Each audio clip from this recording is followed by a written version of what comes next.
Hello and welcome to News Central Now. I am Adebola Adedugba. The top stories at this hour. Court restrains Sokoto government from sacking 2 district heads. Police fire tear gas at tax hike protesters in Kenya.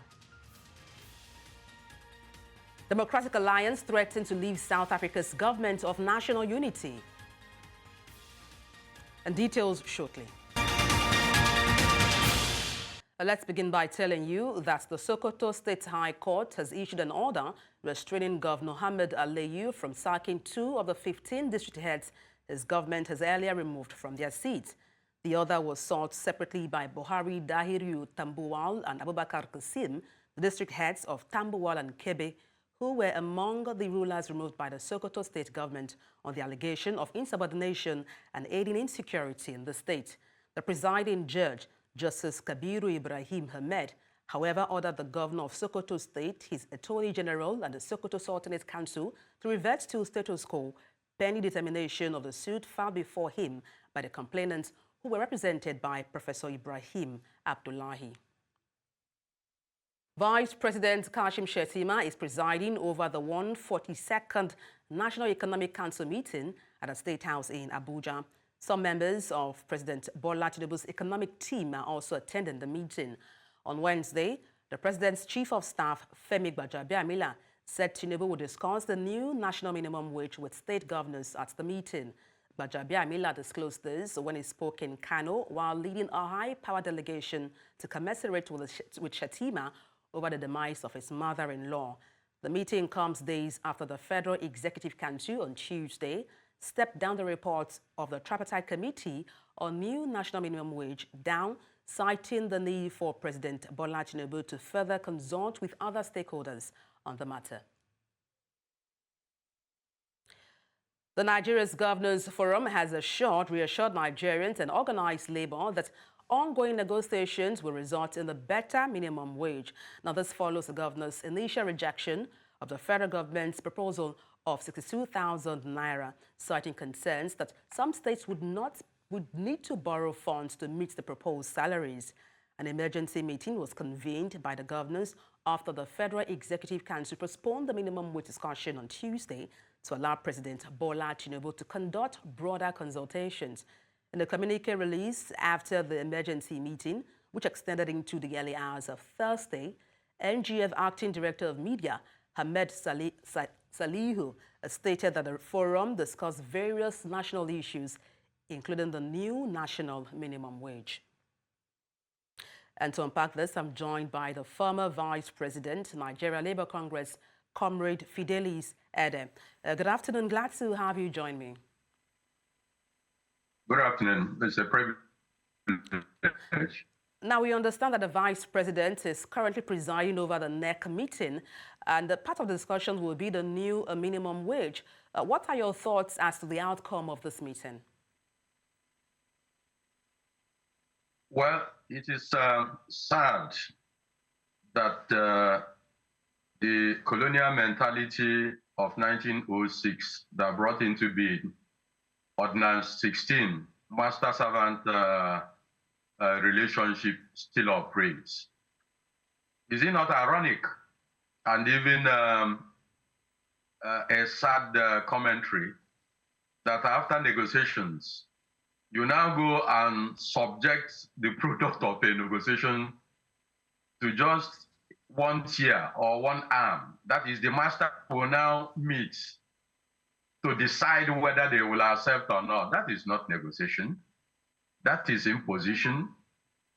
I've always been clear on my position on this. It's either we are running democracy based on rule of law and the institutions that are authorized to deepen good governance and rule of law, or that we are still operating under military dictates, no matter how you try to define those in government. It is simple. Negotiation means parties meeting to agree. But when parties meet and agree, whatever comes out, you say is a recommendation.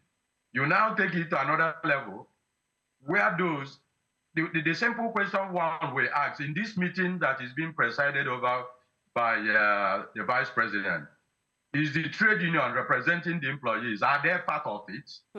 The answer is no. So as long as I'm concerned, this is a violation of the 1999 Constitution in terms of the rule of law. Okay, yeah. It is also... Comrade, just to get your perspective here, one of the arguments presented is that other states may need to borrow if they agree to a certain amount of minimum wage. What are your thoughts on this? I mean, people are saying that with the current economic reality of Nigeria, we have inflation rising now to about 39%. And so there will be a struggle for states in Nigeria to pay, any amounts agreed. And so there should be a wider consultation by the federal government with other stakeholders. What do you make of that analogy? We are not dealing with static states here. Because at the end of the day, the question will be, what is the ratio you are spending on the other items? But I've always held the point that it is not minimum wage that is an issue. Even by the question you have asked, wouldn't it be good we find out what the states are spending on recurrence and be able to graduate it in terms of percentage? When you now say states will borrow to pay minimum wage, what is the number of servants that are in the state employment? Because when we talk about minimum wage, people come from the perspective as if you are paying citizens of particular states certain amount. You are talking about those employees that are not of those that are the population of a particular state. These are things we have to get through. So why is it that it's only when the minimum wage comes up that people begin to talk about the states not being able to pay? If we are now trying to say that states should live according to their means, after the election, tell me states that didn't buy new vehicles for legislators, governors that didn't change their vehicles, governors that are not refurbishing, governors that you do not have the office of the first lady. I don't even like discussing these things as if one is so envious of what the governors are doing. But I'm trying to say, if you are trying to determine minimum wage, the first question would be, the 30,000 that was in operation, how many states were paying? I'm from Enugu State. I can see that there are standing areas of pension and gratuity running into 8 years. And we are just talking about minimum wage for a tiny aspect of civil servants. That is the core civil servants that are paid from the treasury, that are not inclusive of local government or primary school teachers. So it's not just enough people talk about inflation, in fact, the states, if they say they cannot pay, let us see the balance sheet of what they are spending so that we will know what is going where. Now, talking about balance sheet. This is what I made the point that we are still operating is the master servant orientation that was enacted in 1906. Now let's talk solutions Nigeria here. If I may, is not a if I may, Comrade Ede, you talked about the existing minimum wage of 30,000 naira. I was just wondering, looking at the escalating prices of goods and services, which we currently have in Nigeria, and we understand how the purchasing power of the average Nigerian has dwindled. If you were to recommend, how much would you recommend as enough or fair enough as minimum wage? That is one thing I will never fall into. Because if we want to be comprehensive, the first thing we'll have to talk about is why is it Nigeria don't have a wage policy? You see, minimum wage ought to derive from a national wage policy. Can you begin to talk about what is happening in the state and National Assembly? Let us be holistic. Let us be comprehensive. And when we are talking, what is the place of the unemployed? What is the place of the aged? Let's look at Section 16 of the Constitution that talked about that the national wealth of this country should be distributed in a manner that it is not concentrated in the hands of few. So if I want to now say pay 100,000, I am only talking about 100,000 to a tiny of those who are lucky to have employment. I don't fall into that kind of cheap talk. What we are saying is that if government means well, let government evolve a national wage that everybody can relate with. So that when you are saying you cannot pay 60,000 in state,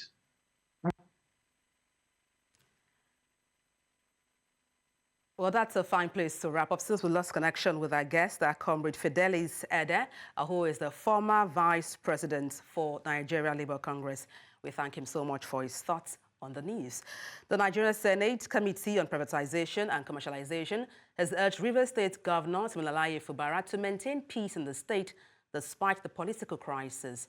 The committee, led by Senator R.G. Kalu, made a call during a visit to the government house in Port Harcourt. The lawmakers commended the governor for his efforts and urged him to continue exercising restraint. Kalu promised to reach out to President Bola Tinubu and former Governor Nyesom Wike to foster peace. The governor assured the committee of his commitment to sustaining peace and delivering his electoral promises. He described the protests as distractions and urged the lawmakers to address the root cause of the problem. The committee's visit comes amid a political crisis in the state following the expiration of the tenure of local government chairmen.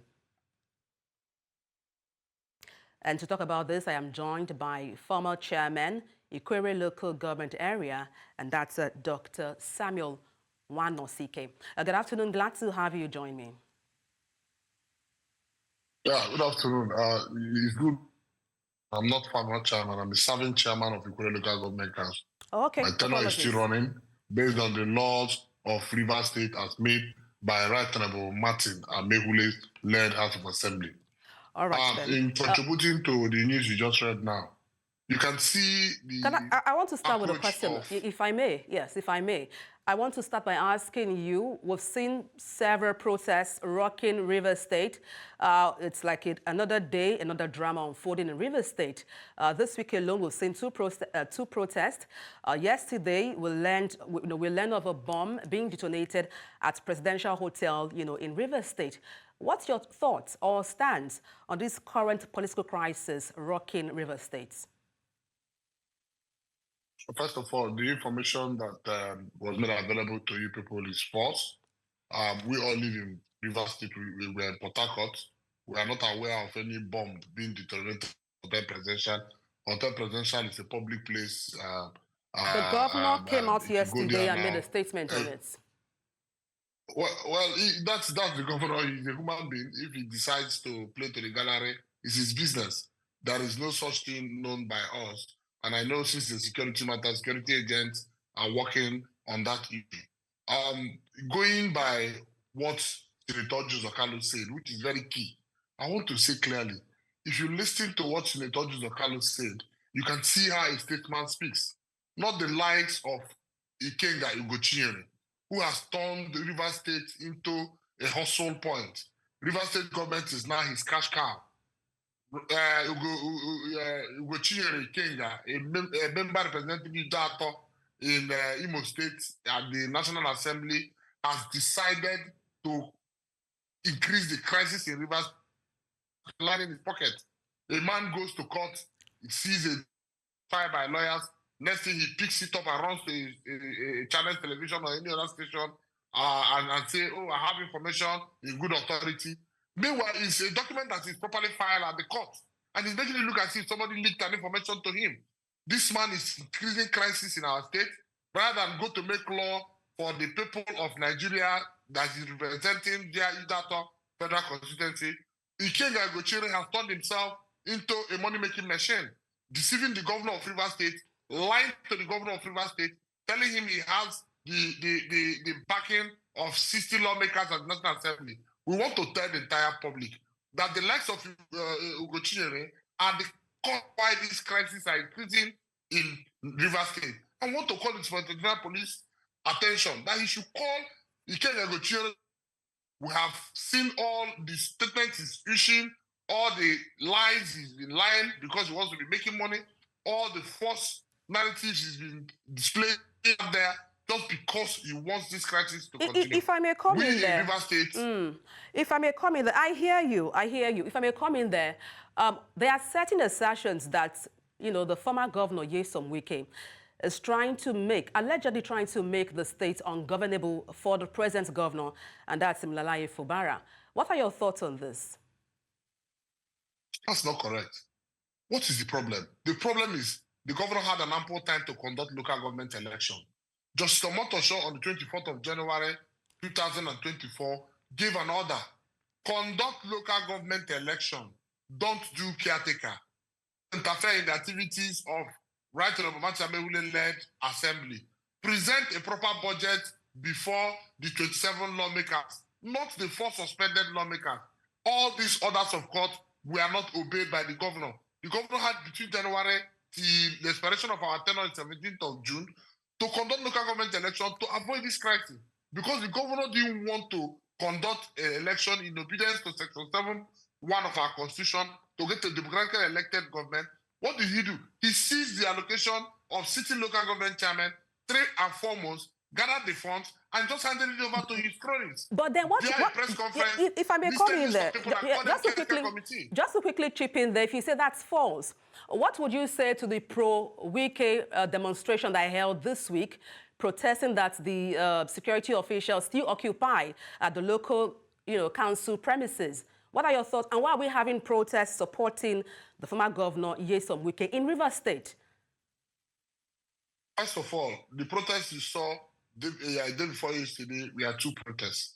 One was that of Obiakpo local government, where the government minister comes from. Hold on. Then the second one was that of the National Youth Council that went to see the Commissioner for Police. They are 2 different things. Now, the other protests on Monday were done by the 21 local government chairmen who says we will stand to obey the laws made by Martin Samewule because it is the House of Assembly that is controlling our affairs. It is the same House of Assembly that reduced our tenure in 1999 from 4 years to 3 years. This same House of Assembly, having seen that a lacuna or a vacuum will be created, say, Chairman, you people please do us a favor. Hold on a while. Don't leave office for 6 months. Let's see if the governor will be able to conduct election. And we're happy. The governor has now fixed first week of October to conduct local government election. But then people are pointing, just to bring this perspective to light, people are then pointing to the comments, the former governor of Rivers State made, Nyesom Wike, saying that the present governor, Timileyin Fubara, is trying to truncate the structure he has set in place in Rivers State. And so probably that's why he's, trying to make the state, very, very ungovernable for the present governor. What are your thoughts on this? The need to safeguard a certain structure in Rivers State. I have repeatedly said to you here, the former governor with the Minister of FCT is not a member of the Rivers House of Assembly. He's not one of the 21 local government chairmen who are having issues with the governor of Rivers State. The minister is in Abuja doing his job. The minister has not been on town for virtually almost more than 2 weeks now. The point is not the minister. The minister did not stop the governor from conducting local government election. If the governor has conducted local government election, we would have been in this position where we are. We would have been talking about a caretaker committee that Supreme Court has said is illegal. And we would have been talking about seizing of local government funds for 3 months and starving elected councillors and chairmen and vice chairmen. They are paid the work for 3 months. But then those overstaying that their tenure, isn't that illegal in itself? The question is, why will you create this crisis? The governor created this crisis, so the truth has to be told. If the governor has conducted the local government election in accordance with our law, we would have been in this point where we are.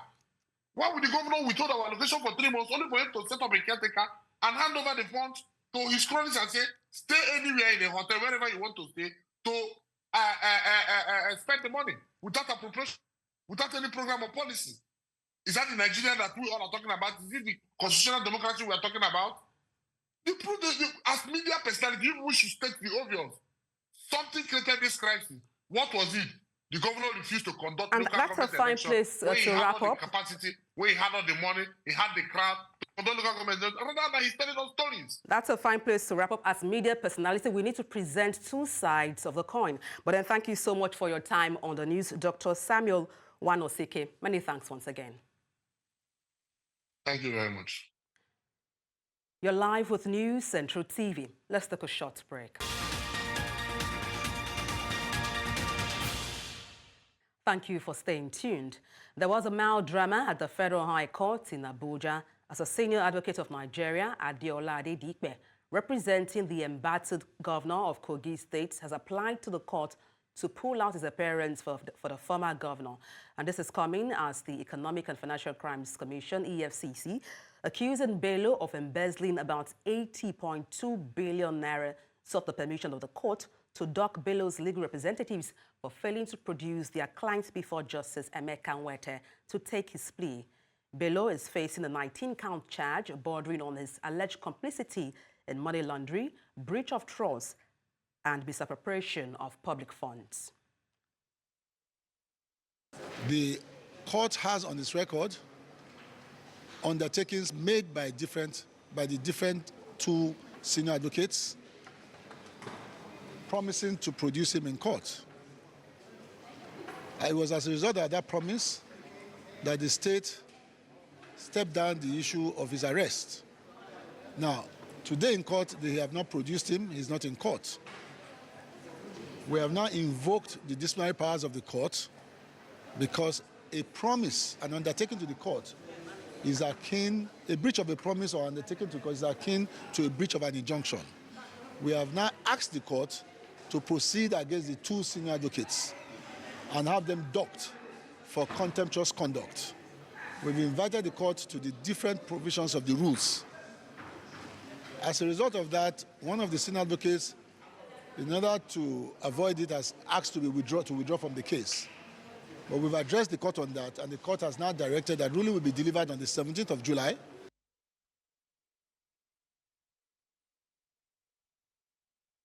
We now move to security matters, where Nigeria's defense headquarters says that thousands of terrorists and criminal elements have been arrested and detained between April to June this year.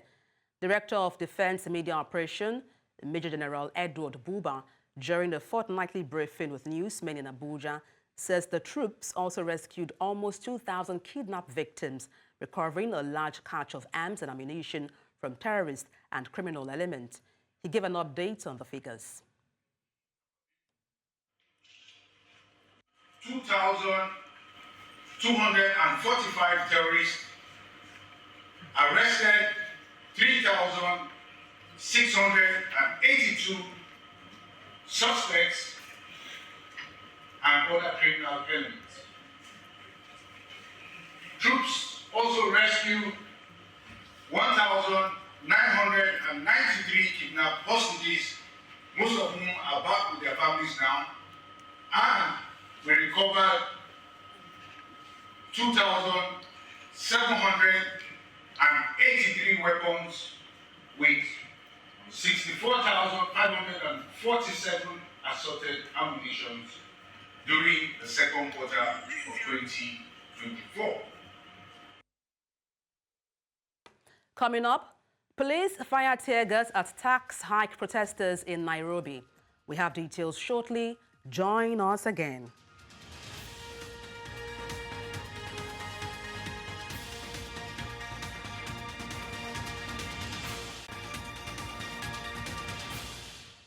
The news continues in East Africa, where Kenyan police fired tear gas at a small group of demonstrators in Nairobi on Thursday today, just a day after the government agreed to scrap contentious tax hikes following deadly protests. Dozens of protesters reportedly made their way to Nairobi's central business district, where police in anti-riot gear had blocked access along the roads leading to the State House, President William Ruto's office, and Parliament. And to unpack this, I'm joined by a political analyst, and that's Nancy Omolo. Good afternoon from here. Nancy, glad to have you join me. Thank you very much for having me. Now, we understand that today there was another protest, in Kenya, and then the Kenyan Defense Forces and also the military were deployed across the counties in Kenya. How is that playing out? All right. The situation has really been bad in the course of the week. And I think Tuesday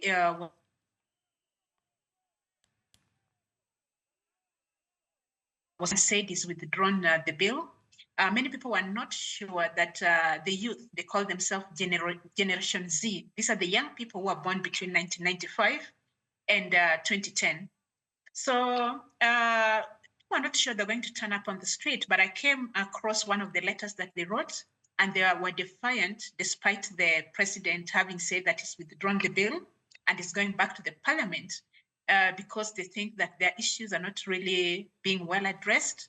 They're not being addressed in time because they've already lost some of their colleagues. So far, the Law Society of Kenya yesterday gave an update that at least 22 people have been killed by the police, and over 200 are in the hospital. So this already angered the youth that, this is coming a bit too late in the day. Well, quite unfortunate, Nancy.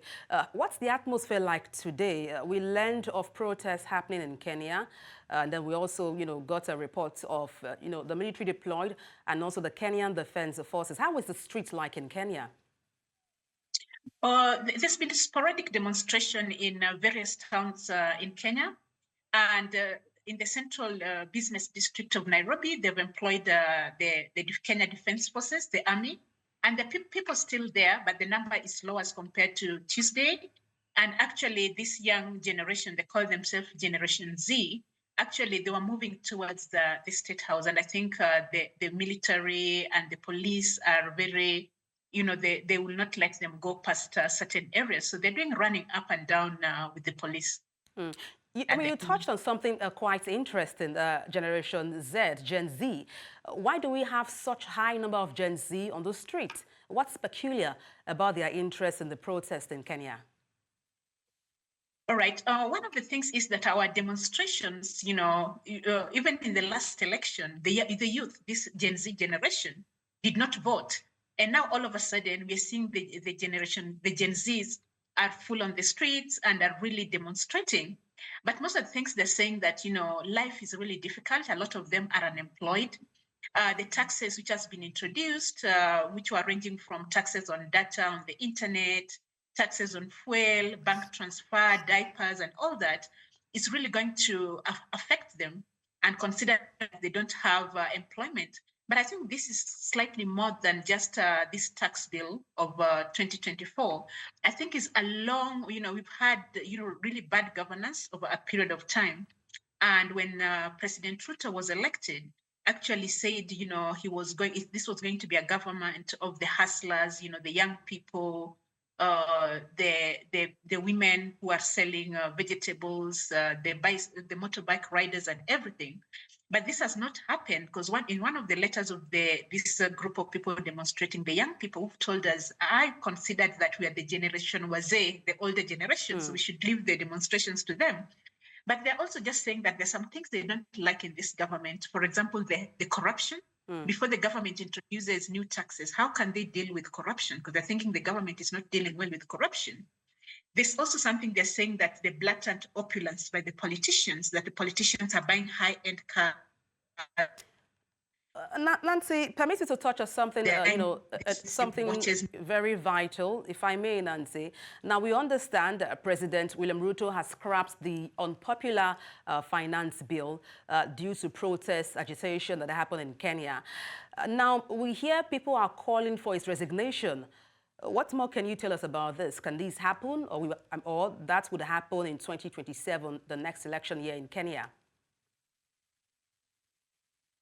All right, with the kind of governance we have, it's not very easy. It's not like we have the proportional representation in South Africa, whereby, Zuma was recalled and, you have a new president, or in a place like the United Kingdom where you have the president and the party can recall, the prime minister. So it's not very easy in a country like Kenya, and this has never happened.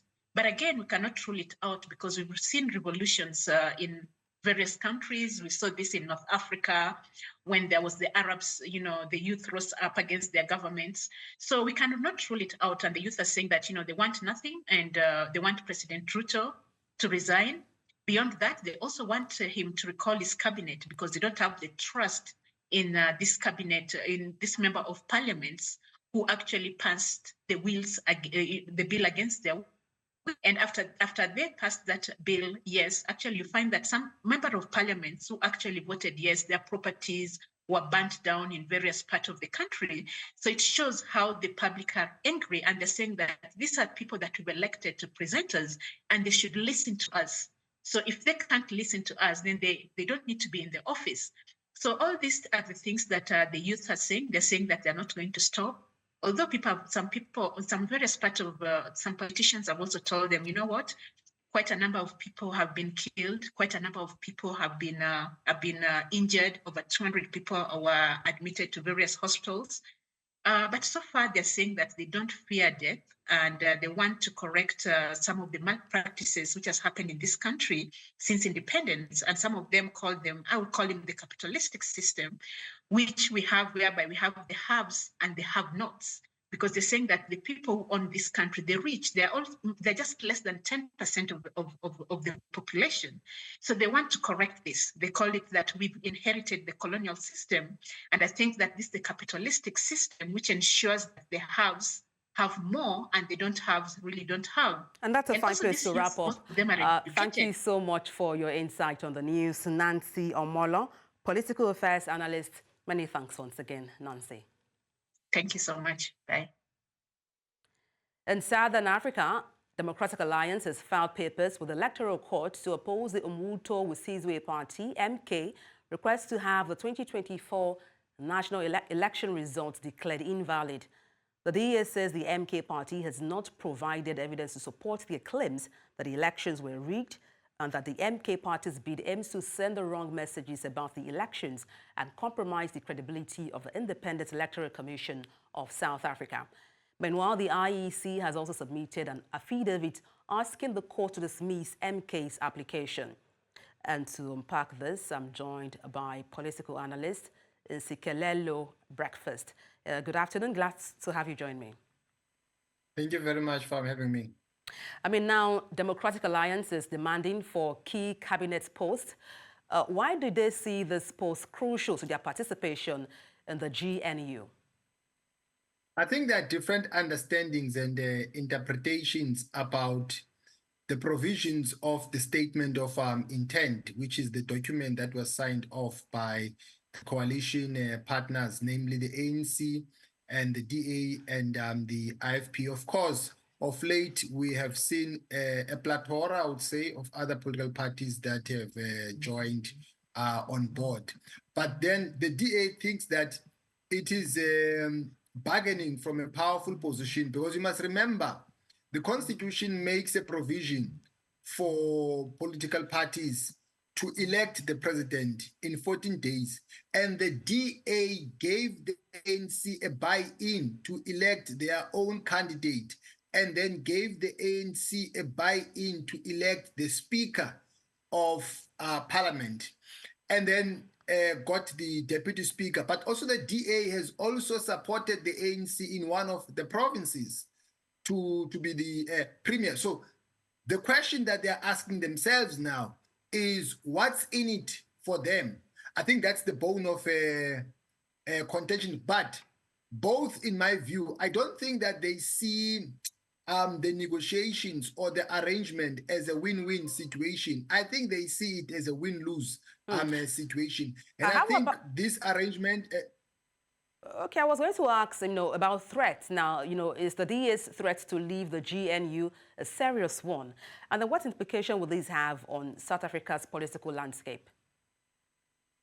I mean, it is a serious threat, but at the same time, you must remember the ANC also has been very much strategic. That's why they requested other political parties to jump on the bandwagon and join the government of national unity.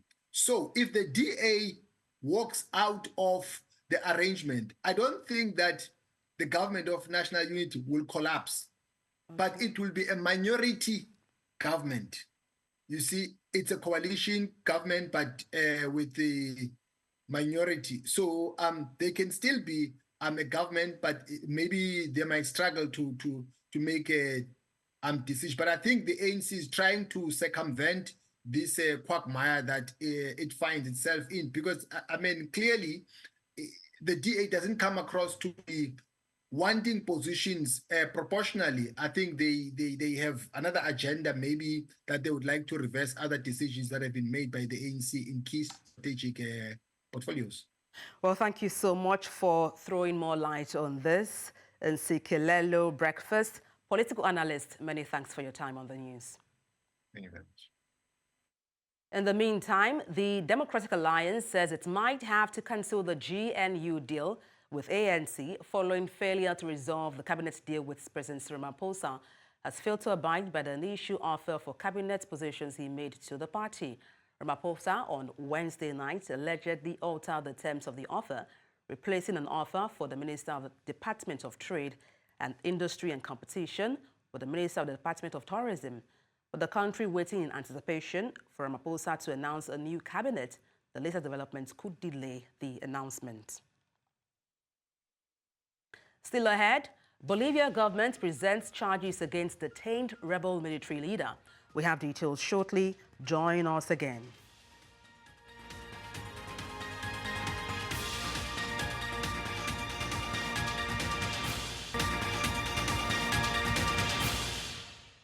Thank you for staying tuned.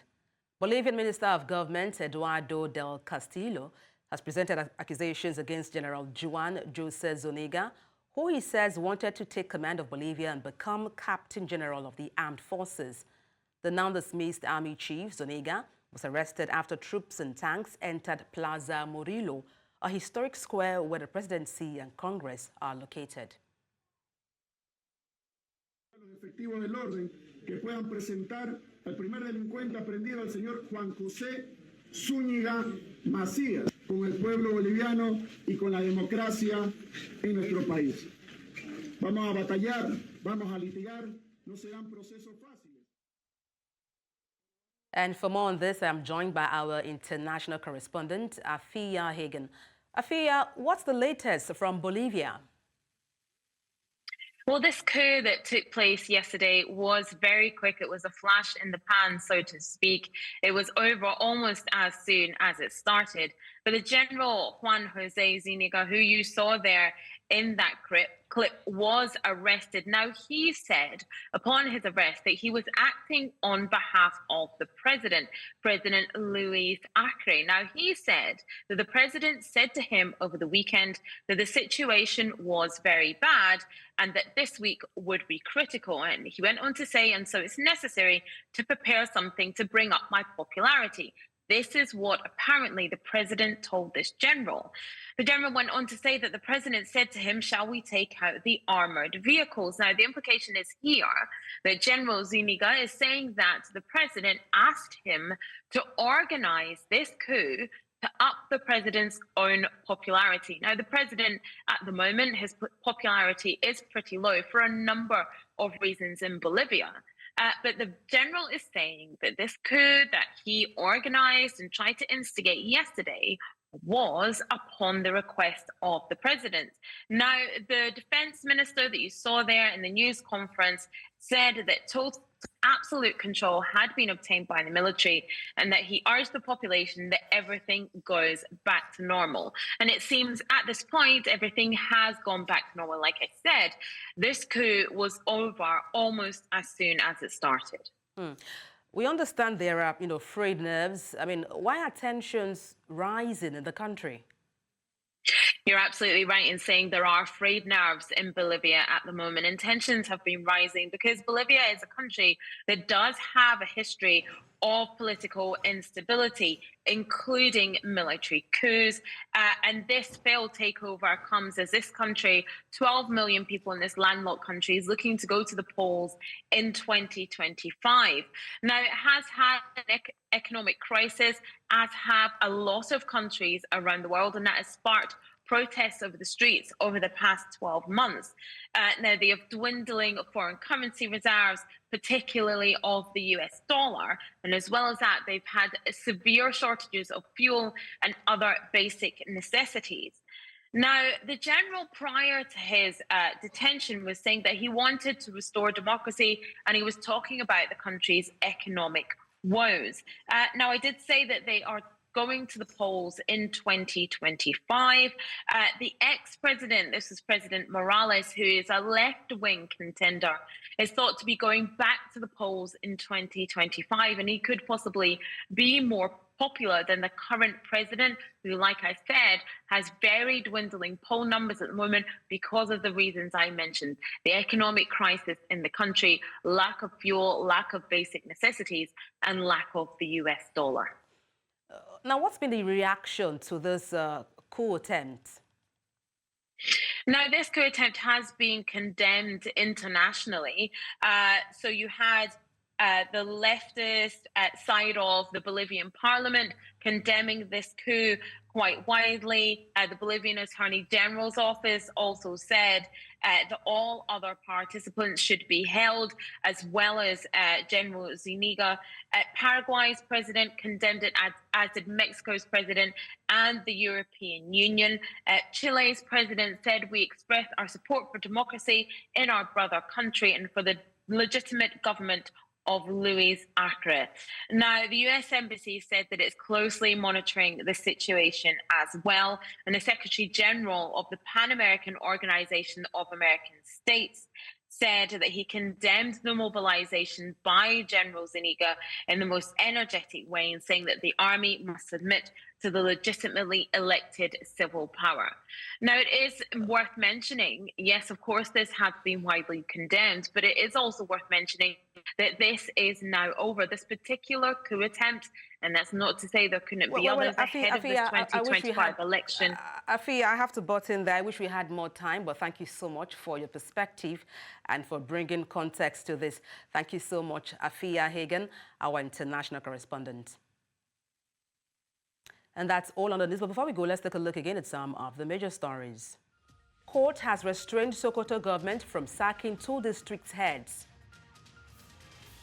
Police have fired tear gas at tax hike protesters in Kenya. We also told you that Democratic Alliance has threatened to leave South Africa's government of national unity. Send your eyewitness report to the WhatsApp number on the screen and follow us on social media. We are at News Central TV. You can watch us live on DSTV, channel 422, Star Times, channel 274, Abo TV, and YouTube. Many thanks for watching. I am Adebola Adedugba.